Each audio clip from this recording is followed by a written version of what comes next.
जय हिंद की सेना। दोस्तों, कहते हैं दुश्मन पर अगर हमला करना हो तो सही वक्त और सही जगह की प्रतीक्षा करनी चाहिए। वही किया हमारी भारतीय सेना ने। भारतीय सेना ने पाकिस्तान और पीओके में आतंकवादियों के 9 ठिकानों को एयर स्ट्राइक करके नष्ट कर दिया गया। वैसे ये हमला पाकिस्तान में पल रहे आतंकवादियों के अड्डों पर था और जवाब भारत में बैठे उन लोगों को भी दिया गया जो पूछ रहे थे पाकिस्तान पर हमला कब होगा। दोस्तों, आपको पता होगा 22 अप्रैल को पहलगांव में 26 निर्दोष हिंदू प्रवासियों को धर्म पूछकर मार दिया जाता है और उनके रिश्तेदारों से कहा जाता है अपनी सरकार को बता देना।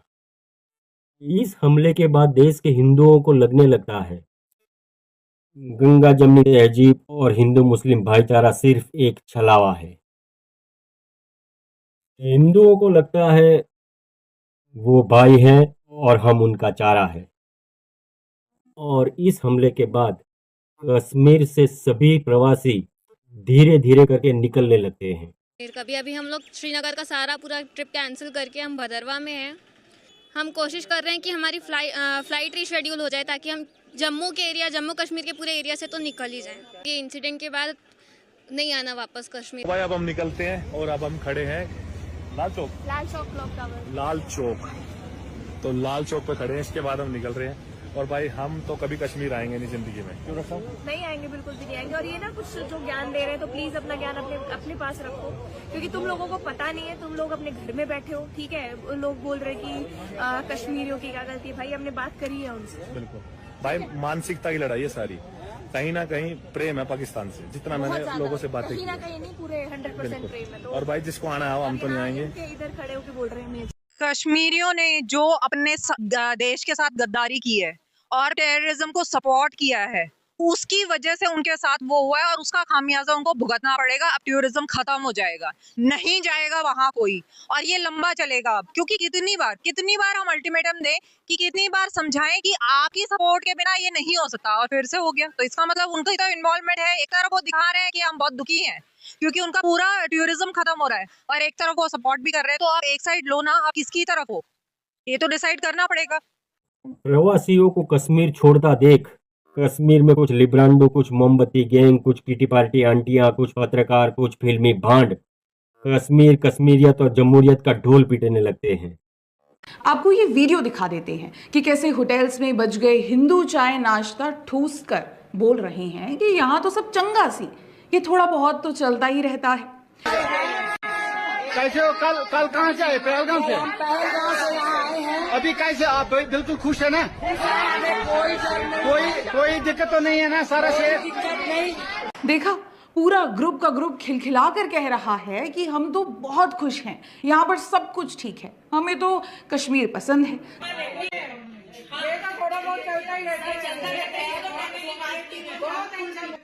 मतलब यहाँ आके लगता है कि हम यहाँ ही फंस जाए इन लोग के पास। हमारा तो वापस जाने को दिल नहीं करता। दोस्तों, 22 अप्रैल को आतंकवादी 26 महिलाओं को विधवा बना देते हैं।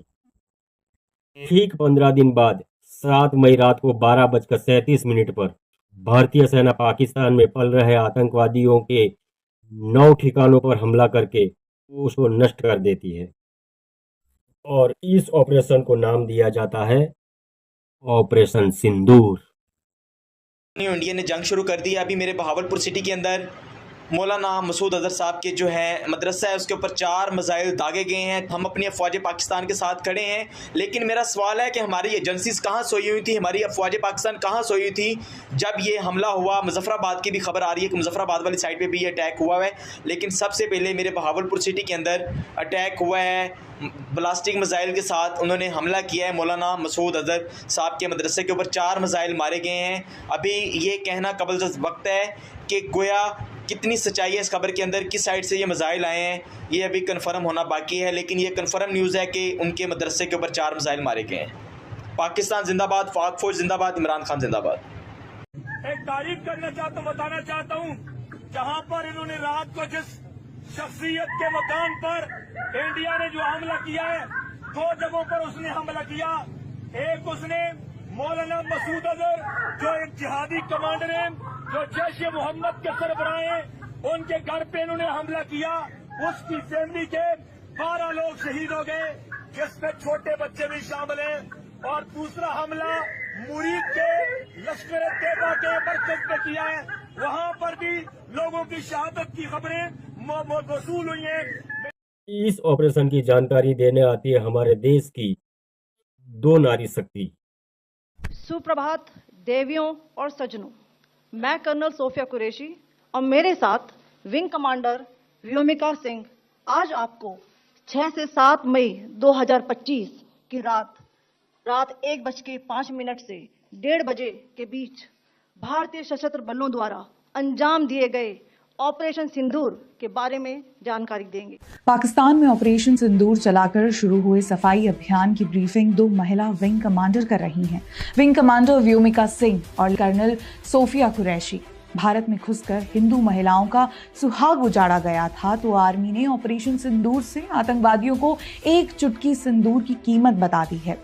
व्योमिका सिंह और कर्नल सोफिया कुरैशी ऑपरेशन सिंदूर की जानकारी देकर बता रही हैं कि पाकिस्तान में घुसे आतंकवादियों को कहां मारा गया है। हमले के पीड़ितों को न्याय दिलाने के लिए ऑपरेशन सिंदूर शुरू किया गया था। 9 आतंकवादी शिविरों को निशाना बनाकर नष्ट कर दिया गया। पहलगाम अटैक करने आए आतंकवादियों को जहां ट्रेनिंग मिली वो जगह समतल कर दी गई है। जहां आतंकवादी कसाब को ट्रेनिंग मिली वो भी समतल कर दी गई है। ब्रीफिंग के दौरान कर्नल सोफिया कुरैशी ने बताया कि किसी मिलिट्री इंस्टॉलेशन को निशाना नहीं बनाया गया और अभी तक पाकिस्तान में किसी नागरिक के हताहत होने की कोई खबर नहीं है। किसी तरह की नागरिक क्षति की रिपोर्ट नहीं है। हमने रिहायशी इलाकों को निशाना नहीं पहुंचाया है। लगता है कि ये एक धर्म युद्ध है और नाम से लेकर समय तक हमारे देवताओं से लेकर देवी माँ को इसमें शामिल किया गया है। नारी का श्रृंगार सिंदूर, बजरंगबली की पहचान सिंदूर, और तो और 9 जगहों पर हमला नवदुर्गा को बलि सम्मान माना जाए। दोस्तों, ऑपरेशन सिंदूर कोई युद्ध नहीं, ये भारत के आत्मसम्मान की बात है। ये केवल एक सैन्य कार्यवाही नहीं, ये हमारे शौर्य, संकल्प और स्वाभिमान की गर्जना है। ये उन प्रवासियों का बदला है जिन्हें सिर्फ हिंदू होने के कारण मारा गया। ऑपरेशन सिंदूर पर बनाया गया मेरा ये वीडियो आपको कैसा लगा? अगर अच्छा लगे तो लाइक, शेयर और सब्सक्राइब जरूर करें। धन्यवाद। जय हिंद, जय श्री राम।